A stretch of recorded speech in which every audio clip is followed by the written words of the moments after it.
Mrs. Frisby and the Rats of Nimh, the Air Ducts. And so it was. By teaching us how to read, they had taught us how to get away. Justin climbed easily up the open door of his cage and vanished over the top with a flick of his tail. He came back an hour later, greatly excited and full of information, yet it was typical of Justin that even excited as he was, he stayed calm. He thought clearly. He climbed down in front of my cage rather than his own and spoke softly. We both assumed that by now the other rats were asleep. "Nicodemus, come on out, I'll show you how," he directed me as I reached through the wire bars of the door and felt beneath it. I found the small metal knob, slid it forward and sideward, and felt the door swing loose against my shoulder. I followed him up the side of the cage to the shelf above. There we stopped. It was the first time I had met Justin face to face. He said, It's better talking here than around that partition." "Yes." "Did you get down?" "Yes." "How did you get back up?" "By the end of this shelf. There's a big cabinet. They keep the mouse cages in it. It has wire mesh doors. You can climb up and down them like a ladder." "Of course," I said. "I remember now." I had seen that cabinet many times when my cage was carried past it. For some reason, perhaps because they were smaller, the mice were kept in cages within a cage. Justin said, "Nicodemus, I think I've found a way to get out." "You have? How?" "At each end of the room, there's an opening in the baseboard at the bottom of the wall. Air blows in through one of them and out of the other. Each one has a metal grid covering it, and on the grid there's a sign that says, 'Lift to adjust airflow.' I lifted one of them. It hangs on hinges like a trapdoor. Behind it, there is a thing like a metal window. When you slide it wide open, more air blows in. But the main thing is, it's easily big enough to walk through and get out." "But what's on the other side? Where does it lead?" "On the other side, there's a duct, a thing like a square metal pipe, built right into the wall. I walked along it, not very far, but I can figure out where it must go. There's bound to be a duct like it leading to every room in the building, and they must all branch off one main central pipe, and that one has to lead somewhere to the outside. Because that's where our air comes from. That's why they never open the windows. I don't think the windows can open." He was right, of course. The building had central air conditioning. What we had to do was find the main air shaft and explore it. There would have been an intake at one end and an outlet at the other. But that was easier said than done, and before it was done, there were questions to be answered. What about the rest of the rats? There were 20 of us in the laboratory, and we had to let the others know. So one by one, we woke them and showed them how to open their cages. It was an odd assembly that gathered that night under the dimmed lights of the echoing laboratory on the shelf where Justin and I had talked. We all knew each other in a way from the passage of messages over the preceding months, yet except for Jenna and me, none of us had ever really met. We were strangers, though as you can imagine, it did not take long for us to develop a feeling of comradeship, for we 20 were alone in a strange world. Just how alone and strange, none of us really understood at first. Yet in a way, we sensed it from the beginning. The group looked to me as leader, probably because it was Justin and I who first set them free, and because Justin was obviously younger than I. We did not attempt to leave that night, but went together and looked at the metal grid Justin had discovered and made plans for exploring the air ducts. Jenna was astute at that sort of thing. He could foresee problems. "With an event like this leading to every room," he said, "it will be easy to get lost. When we explore, we're going to need some way of finding our way back here." "Why should we come back?" someone asked. "Because it may take more than one night to find the way out. If it does, whoever is doing the exploring must be back in his cage by morning. Otherwise, Dr. Schultz will find out." Jenna was right. It took us about a week. What we did, after some more discussion, was to find some equipment. First, a large spool of thread in one of the cabinets where some of us had seen Julie place it one day. Second, a screwdriver that was kept on a shelf near the electric equipment, because, as Jenna pointed out, there would probably be a screen over the end of the air shaft to keep out debris. and we might have to pry it loose. What we really needed was a light for the ducts. At night we were for the ducts at night were completely dark. But there was none to be had, not even a box of matches. The thread and the screwdriver we hid in the duct, a few feet from the entrance. We could only hope they would not be missed, or that if they were, we wouldn't be suspected.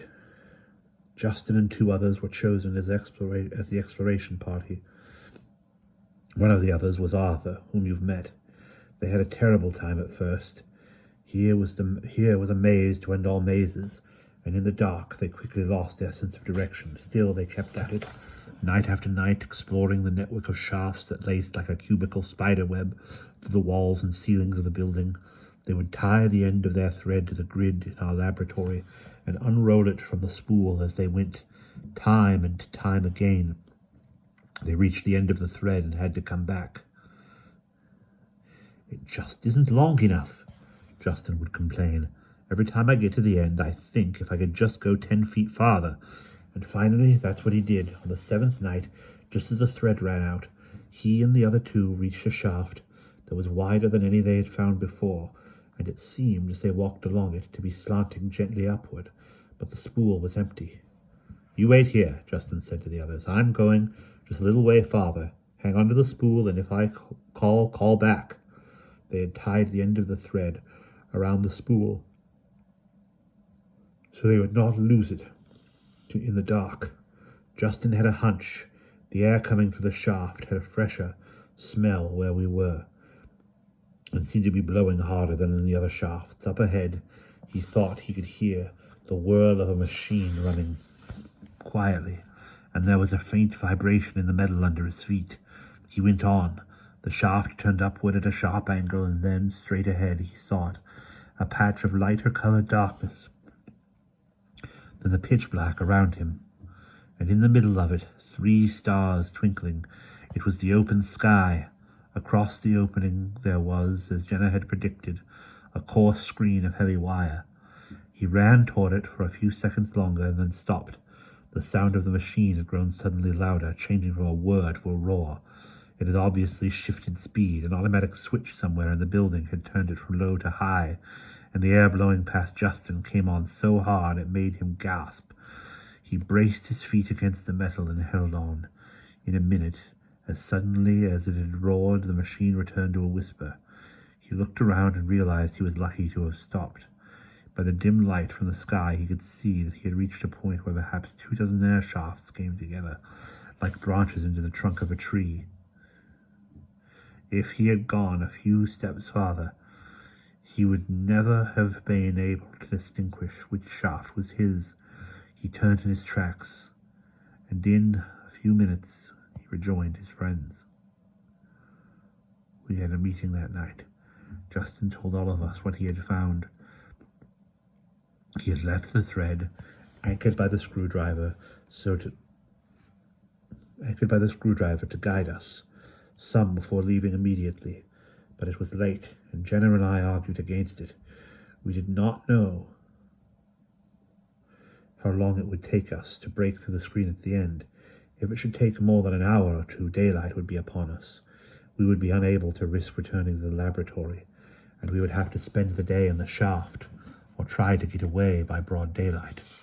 Dr. Schultz might even figure out how we had gone and trap us in that air shaft. Finally, reluctantly, everyone agreed to spend one more day in the laboratory and leave early the next night. But it was a hard decision, with freedom so near and everyone thinking as I did. Suppose Dr. Schultz grew suspicious and put locks on our cages. Suppose someone found our thread and pulled it out. It was unlikely, the end near, tied to the spool, was 6 feet up the shaft, well hidden. Just the same, we were uneasy. Then, just as we were ending our meeting, a new complication arose. We had been standing in a rough circle on the floor of the laboratory, just outside the 2 screen doors that encircled the mice cages. Now from inside a cabinet came a voice. "Nicodemus!" It was a clear but plaintive call, the voice of a mouse. We had almost forgotten the mice were there, and I was startled to hear one of them knew my name. We all grew quiet.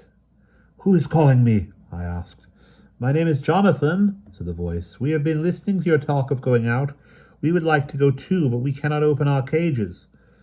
As you can imagine, this caused a certain consternation coming at the last minute. None of us knew much about mice, except what we had heard Dr. Schultz indicate into his tape recorder. From that, we had learned only that they had been getting the same injections we were getting, and that the treatment worked almost as well on them as on us. They were a sort of side experiment, without a control group. Justin was studying the cabinet. "Why not?" he said. "If we can get the doors open." Someone muttered, "They'll slow us down." "No," said the mouse Jonathan, "we will not. Only open our cages when you go, and we will make our own way. We won't even stay with you if you prefer." "How many are you?" I asked. "Only 8, and the cabinet doors are easy to open. There's just a simple lock halfway up. There's just a simple hook halfway up." But Justin and Arthur had already figured that out. They climbed up the screen, unhooked the hook, and the doors swung open.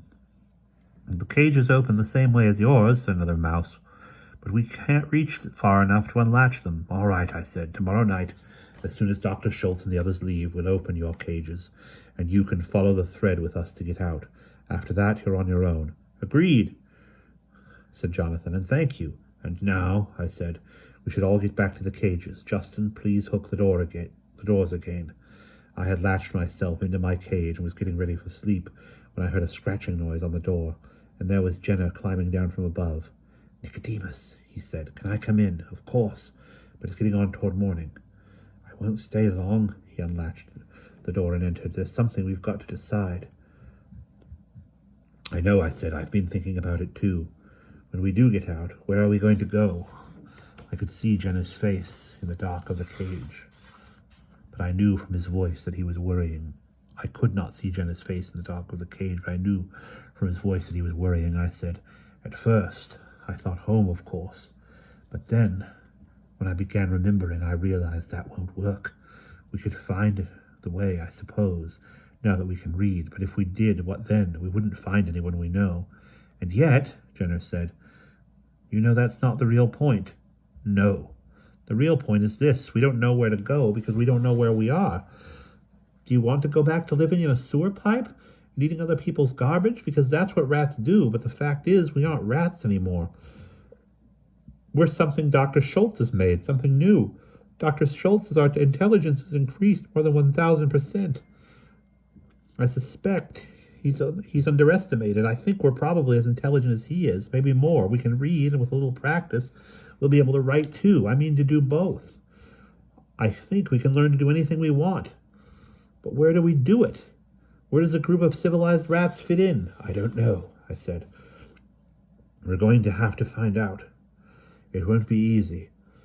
But even so, the first step is to get out of here. We're lucky to have a chance, but it won't last. We're a jump ahead of Dr. Schultz.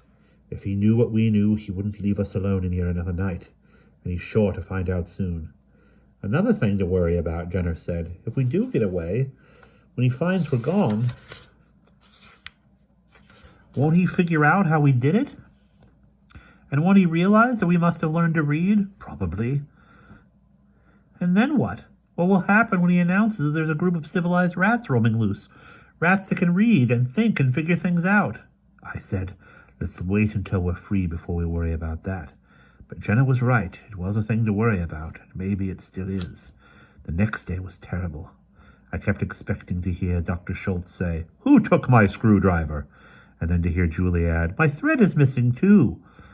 That could have happened and set them to thinking, but it didn't. And that night, an hour after Julie, George, and Dr. Schultz left the laboratory, we were out of our cages and gathered, the whole group of us, before the mouse cabinet. Justin opened its doors, unlatched their cages, and the mice came out. They looked very small and frightened, but one strode bravely forward. "You are Nicodemus?" he said to me. "I'm Jonathan. Thank you for taking us out with you." "We're not out yet," I said, "but you're welcome." We had no time for chatting. The light coming in the window was turning gray. In less than an hour it would be dark, and we would need light to figure out how to open the screen at the end of the shaft. We went to the opening in the baseboard. Justin, I said, take the lead. Roll up the thread as you go. I'll bring up the rear. No noise. There's sure to be somebody awake somewhere in the building. We don't want them to hear us. I did not want to leave the thread where it might be found. The more I thought about it, the more I felt sure Dr. Schultz would try to track us down for quite a few reasons. Justin lifted the grid, pushed open the sliding panel, and one by one we went through. As I watched the others go ahead of me, I noticed for the first time that one of the mice was white. Then I went in myself, closing the grid behind me and pushing the panel half shut again, its normal position. With Justin leading the way, we moved to the dark passage quickly and easily. In only 15 or 20 minutes we had reached the end of the thread. Then, as Justin had told us it would, the shaft widened. We could hear the whir of the machine ahead, and almost immediately we saw a square of grey daylight. We had reached the end of the shaft, and there a terrible thing happened. Justin, you will recall, had told us that the machine, the pump that pulled the air through the shaft, had switched from low speed to high when he had first explored through there. So we were forewarned. The trouble was, the forewarning was of no use at all, not so far as the mice were concerned. We were approaching the lighted square of the opening when the roar began. The blast of air came like a sudden whistling gale. It took my breath and flattened my ears against my head, and I closed my eyes instinctively. I was still in the rear. When I opened my eyes again, I saw one of the mice sliding past me, clawing uselessly with his small nails at the smooth metal beneath him. Another followed him, and still another, as one by one they were blown backward into the dark maze of tunnels we had just left. I braced myself in the corner of the shaft and grabbed one. As he slid by, it was the white mouse. I caught him by one leg, pulled him around me and held on. Another blew face on into the rat ahead of me and stopped there. It was Jonathan, who had been near the lead, but the rest were lost, 6 in all. They were simply too light. They blew away like dead leaves, and we never saw them again. In another minute, the roar stopped, the rush of air slowed from a gale to a breeze, and we were able to go forward again. I said to the white mouse, "You'd better hold on to me. That might happen again." He looked at me in dismay. "But what about the others? 6 are lost. I've got to go back and look for them." Jonathan quickly joined him. "I'll go with you." "No," I said, "that would be useless and foolish. You have no idea which shaft they were blown into, nor even if they all went the same way. And if you should find them, how would you find your way out again? And suppose the wind comes again, then there would be 8 lost instead of 6. The wind did come again, 6 times more, while we worked with a screwdriver to pry open the screen. Each time we had to stop work and hang on. The 2 mice clung to the screen itself. Some of us braced ourselves behind them in case they should slip, and Justin, taking the thread with him as a guideline, went back to search for the other 6. He explored shaft after shaft to the end of the spool, calling softly as he went, but it was futile. To this day, we don't know what became of those 6 mice. They may have found their way out eventually, or they may have just died in there. We left an opening in the screen for them just in case. The screen, it was heavy wire with holes about the size of an acorn, and it was set in a steel frame. We pried and hammered at it with the screwdriver, but we could not move it. It was fastened on the outside. We couldn't see how. Finally, the white mouse had an idea. "Push the screwdriver through the wire near the bottom," he said, "and pry up." We did, and the wire bent a fraction of an inch. We did it again, prying down, then left, then right. The hole in the wire grew steadily bigger until the white mouse said, "I think that's enough." He climbed in the small opening, and by squirming and twisting he got through. Jonathan followed him. They both fell out of sight, but in a minute Jonathan's head came back in view on the outside. "It's a sliding bolt," he said. "We're working on it." Inside we could hear the faint rasping as the 2 mice tugged at the bolt handle, working it back. Then the crack in the base of the screen widened. We pushed it open, and we were standing on the roof of Nimh, free.